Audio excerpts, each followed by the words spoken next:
I'm Nora O'Donnell in Washington. President Biden is about to deliver remarks on the worst day of his presidency and the deadliest day in a decade for the U.S. military in Afghanistan. A tough day. Let's listen now. This evening in Kabul, as you all know, terrorists attacked that we've been talking about and worried about, that the intelligence community has assessed, has undertaken an attack by a group known as ISIS-K. Took the lives of American service members standing guard at the airport and wounded several others seriously. He had also wounded a number of civilians, and civilians were killed as well. I've been engaged all day in constant contact with the military commanders here in Washington, the Pentagon, as well as in Afghanistan and Doha. And my commanders here in Washington in the field have been on this with great detail, and you've had a chance to speak to some so far. The situation on the ground is still evolving, and I'm constantly being updated. These American service members who gave their lives, it's an overused word, but it's totally appropriate here, were heroes.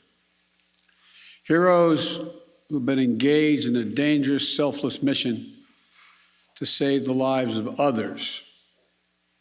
They're a part of an airlift, an evacuation effort unlike any seen in history, with more than 100,000 American citizens, American partners, Afghans who helped us, and others taken to safety in the last 11 days. Just in the last 12 hours or so, another 7,000 have gotten out. They're a part of the bravest, most capable, the most selfless military on the face of the earth. And they're part of simply what I call the backbone of America. They're the spine of America, the best the country has to offer.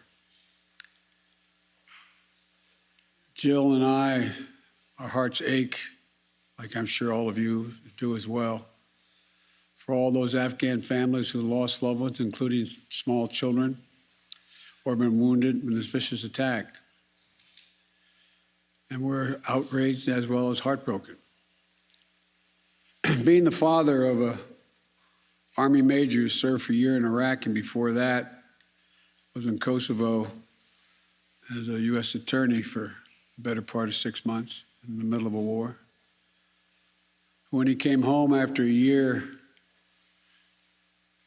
in Iraq, was diagnosed, like many, many coming home, with an aggressive and lethal cancer of the brain, who we lost. We have some sense, like many of you do, what the families of these brave heroes are feeling today. You get this feeling like you're being sucked into a black hole in the middle of your chest. There's no way out. My heart aches for you. But I know this. We have a continuing obligation, a sacred obligation to all of you, the families of those heroes. That obligation is not temporary, it lasts forever. The lives we lost today were lives given in the service of liberty, the service of security, and the service of others, in the service of America. Like their fellow brothers and sisters in arms who died defending our vision and our values in the struggle against terrorism, of the fall on this day, they're part of a great and noble company of American heroes. To those who carried out this attack, as well as anyone who wishes America harm, know this: we will not forgive. We will not forget. We will hunt you down and make you pay. I will defend our interests and our people with every measure at my command. Over the past few weeks, I know many of you are probably tired of hearing me say it. We've been made aware by our intelligence community that the ISIS-K, an arch enemy of the Taliban, people who were freed when both those prisons were opened, has been planning a complex set of attacks on the United States personnel and others. This is why, from the outset, I've repeatedly said this mission was extraordinarily dangerous, and on why I've been so determined to limit the duration of this mission. As General McKenzie said, this is why our mission was designed, this is the way it was designed to operate. Operating under severe stress and attack. We've known that from the beginning. And as I've been in constant contact with our senior military leaders, and I mean constant, round the clock, and our commanders on the ground and throughout the day, they made it clear that we can and we must complete this mission, and we will. And that's what I've ordered them to do. We will not be deterred by terrorists. We will not let them stop our mission. We will continue the evacuation. I've also ordered my commanders to develop operational plans to strike ISIS-K assets, leadership, and facilities. We will respond with force and precision at our time, at the place we choose, in a moment of our choosing. Here's what you need to know. These ISIS terrorists will not win. We will rescue the Americans who are there.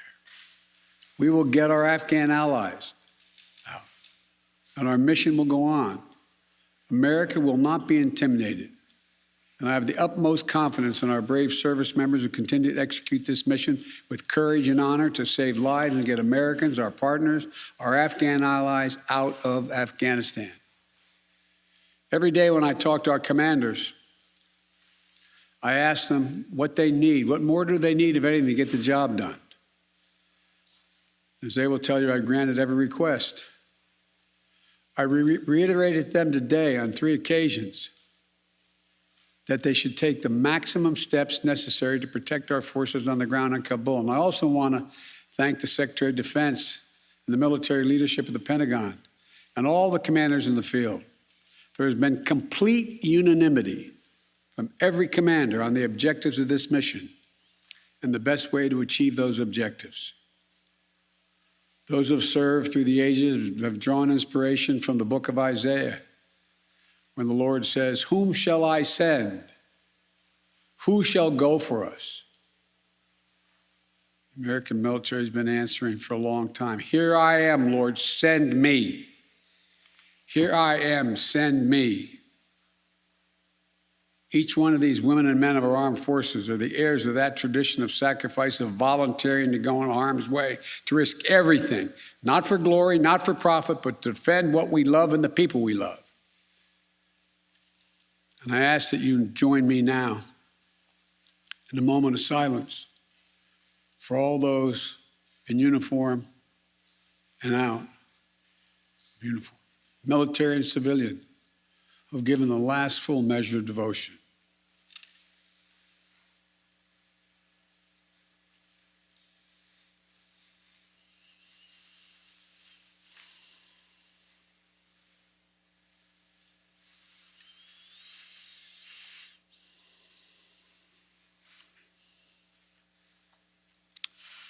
Thank you. May God bless you all, and may God protect the troops and all those standing watch for America. We have so much to do.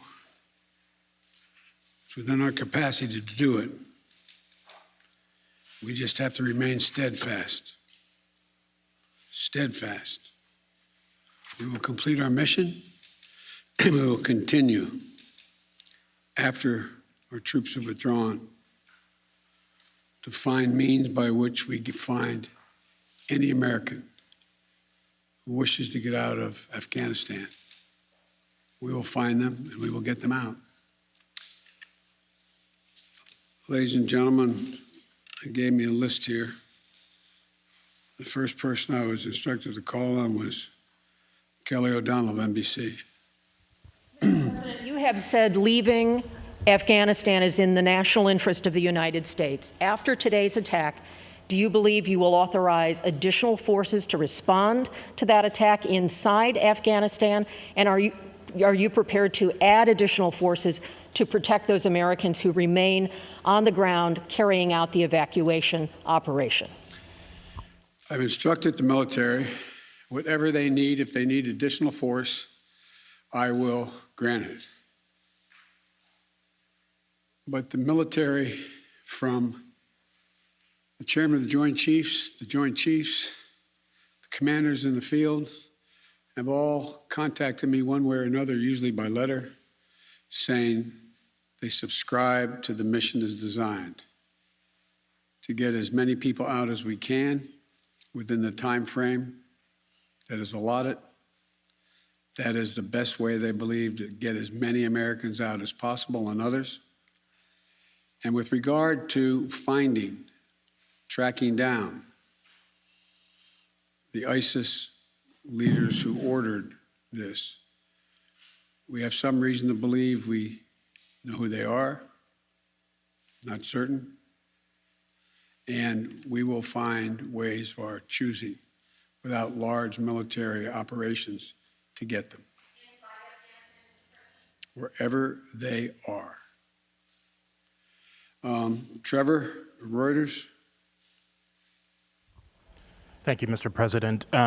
There's been some criticism, even from people in your party, about the dependence on the Taliban to secure the perimeter of the airport. Do you feel like there was a mistake made in that regard? No, I don't. Look, I think General McKenzie handled this question very well. The fact is that we're in a situation, we inherited a situation, particularly since, as we all know, that the Afghan military collapsed 11 days before, in 11 days, that it is in the interest of, as McKenzie said, in the interest of the Taliban, that, in fact, ISIS-K does not metastasize beyond what it is, number one. And number two, it's in their interest that we are able to leave on time, on target. And as a consequence of that, the major things we've asked them, moving back the perimeter, giving more space between the wall, stopping vehicles from coming through, et cetera, searching people coming through. It is not what you'd call a tightly commanded, regimented operation like the U.S. is, the military is, but they're acting in their interest. And so, by and large, and I've asked this same question to military on the ground, whether or not it's a useful exercise. No one trusts them. We're just counting on their self-interest to continue to generate their activities.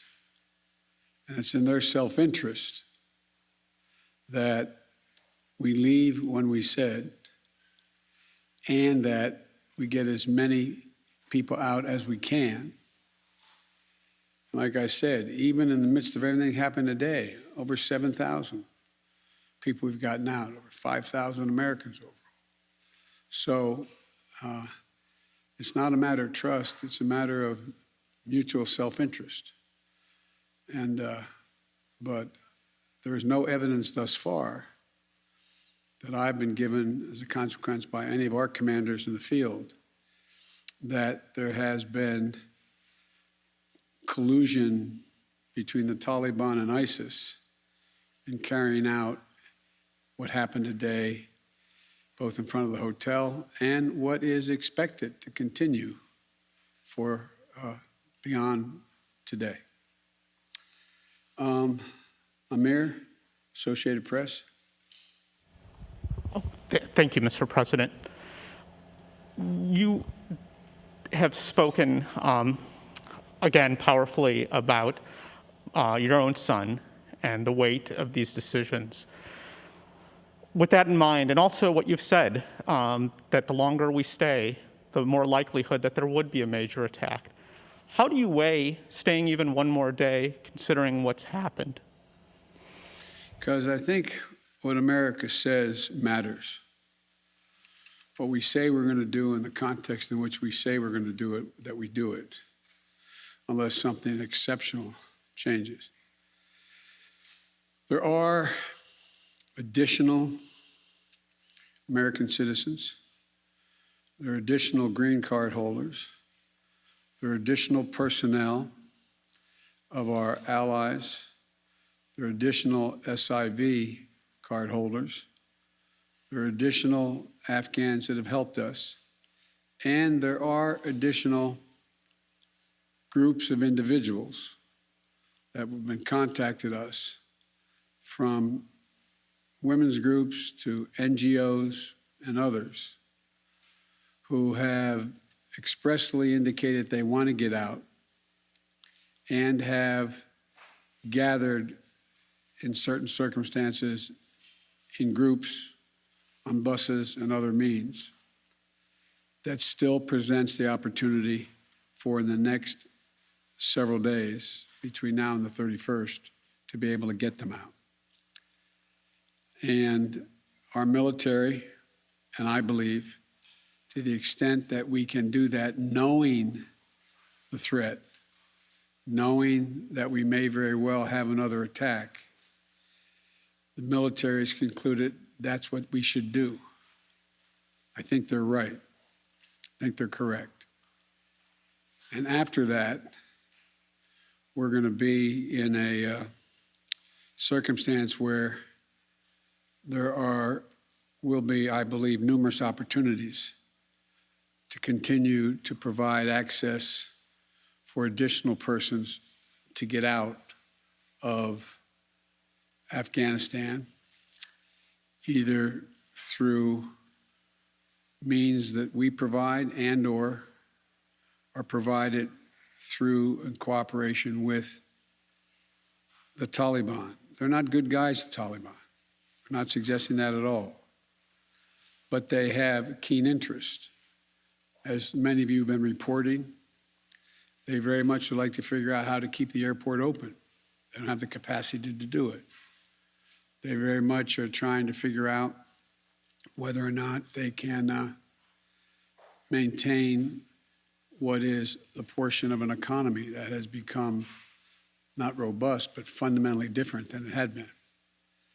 And so there's a lot of reasons why they have reached out, not just to us, but to others, as to why it would be continued in their interest to get more of the personnel we want to get out. We can locate them. Now, there's not many left that we can assess that want to come out. There's some Americans we've identified, we've contacted the vast majority of them, not all of them, who don't want to leave because they're dual nationals, they have extended families, et cetera. And there's others who are looking for the time. So that's why we continue. I'll take a few more questions, but you, sir. I wanted to ask you, that's okay. You say that what America says matters. What do you say to the Afghans who helped troops who may not be able to get out by August 31st? I say we're going to continue to try to get you out. It matters. Look, I know of no conflict, as a student of history, no conflict where when a war was ending, one side was able to guarantee that everyone they wanted to be extracted from that country would get out. And think about it, folks. I think it's important. I know the American people get this in their gut. There are I would argue, millions of Afghani citizens who are not Taliban, who did not actively cooperate with us as SIVs, who, if given a chance, they'd be on board a plane tomorrow. It sounds ridiculous, but the vast majority of people in communities like that want to come to America, given a choice. So getting every single person out can't be guaranteed by anybody because there's a determination all who wants to get out as well. At any rate, it's a process. I was really pointing to you, but you, sir. Thank you, Mr. President. There are reports that U.S. officials provided the Taliban with names of Americans and Afghan officials to evacuate. Were you aware of that? Did that happen? And then, sir, did you personally reject a recommendation to hold or to recapture Bagram Air Force Base? Here's what I've done. Let's answer the last question first. On the tactical questions of how to conduct an evacuation or a war, I gather up all the major military personnel that are in Afghanistan, the commanders, as well as the Pentagon. And I ask for their best military judgment. What would be the most efficient way to accomplish the mission? They concluded, the military, that Bagram was not much value added, that it was much wiser to focus on Kabul. And so I followed that recommendation. With regard to, there are certain circumstances where we've gotten information, and quite frankly, sometimes from some of you, saying you know of such and such a group of people are trying to get out, and they're on a bus, they're moving from other people. And this is their location. And there have been occasions when our military has contacted their military counterparts in the Taliban and said, this, for example, this bus is coming through with X number of people on it, made up of the following group of people. We want you to let that bus or that group through. So yes, there have been occasions like that. And to the best of my knowledge, in those cases, the bulk of that has occurred, they've been let through. But I can't tell you with any certitude that there's actually been a list of names. I know there may have been, but I know of no circumstance. It doesn't mean didn't exist. That here's the names of 12 people, they're coming, let them through. It could very well have happened. I'll take one more question. Wait. Let me take the one question from the most interesting guy that I know in the press. That's you. Mr. President, there had not been a U.S. service member killed in combat in Afghanistan since February of 2020. You set a deadline, you pulled troops out, you sent troops back in, and now 12 Marines are dead. You said the buck stops with you. Do you bear any responsibility for the way that things have unfolded in the last 2 weeks? I bear responsibility for fundamentally all that's happened of late. But here's the deal. You know, I wish you'd one day say these things. You know as well as I do that the former president made a deal with the Taliban that he would get all American forces out of Afghanistan by May 1. In return, the commitment was made, and that was a year before. In return, he was given a commitment that the Taliban would continue to attack others, but would not attack any American forces. Remember that? I'm being serious. No, I'm asking you a question. Because before... No, wait a minute. I'm asking you a question. Is that accurate, the best of your knowledge? What? I don't think that's the issue. Do you think that people have an issue with pulling out of Afghanistan or just the way that things have happened?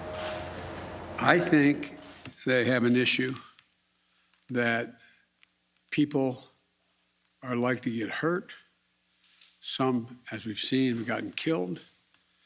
and that it is messy. The reason why, whether my friend will acknowledge it or has reported it, the reason why there were no attacks on Americans, as you said, from the date until I came into office, was because the commitment was made by President Trump, I will be out by May 1st. In the meantime, you agree not to attack any Americans. That was the deal. That's why no American was attacked. A few days ago, you said you squarely stand by your decision to pull out. Yes, I do, because look at it this way, folks, and I have another meeting for real. But imagine where we'd be if I had indicated on May the 1st, I was not going to renegotiate an evacuation date.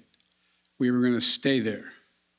I'd have only one alternative: pour thousands of more troops back into Afghanistan to fight a war that we had already won relative to why the reason we went in the first place.